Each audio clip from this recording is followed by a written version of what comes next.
आज अगर मैं आपको कहूं कि मेरे पास एक ऐसा वजीफा है, अगर आप रात को 2 घंटे पढ़कर सो जाए ना, सुबह आपके तकिए के नीचे से 1 लाख रुपया ना निकले तो फकीर का नाम बदल दीजिए, मारिएगा पकड़ के।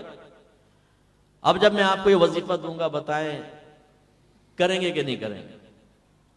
और अगर मैं ये कहूं कि घर के जिस फर्द को बताएं, अगर 10 अफराद ने किया 10 लाख रुपए मिलेगा, फिर आप जाके फौरन पहली फुर्सत में कहेंगे ज़ौजा को इधर आ, आज तो लक्ष्मी हासिल हो गई है। ये वजीफा है, सिर्फ 2 घंटे पढ़ना, सुबह 1 लाख।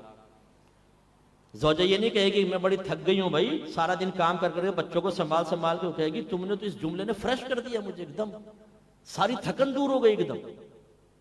बेटा भी आ जाएगा, बेटी भी आएगी, हो सकता है बूढ़े वालिद कहे बेटा मैं तो वैसे ही बिस्तर पे बैठा रहता हूं, मुझे भी पता, मैं भी 2 घंटे ही तो हैं। हर शख्स उसमें मशगूल हो जाएगा, इसलिए कि इसमें अट्रैक्शन है, इसमें चाशनी है, इसमें मादी मुआमलात हैं।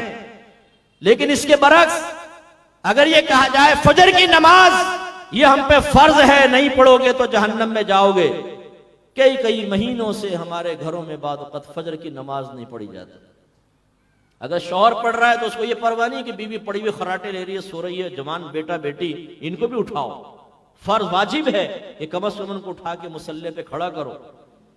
इसके लिए कोई तैयार नहीं होगा।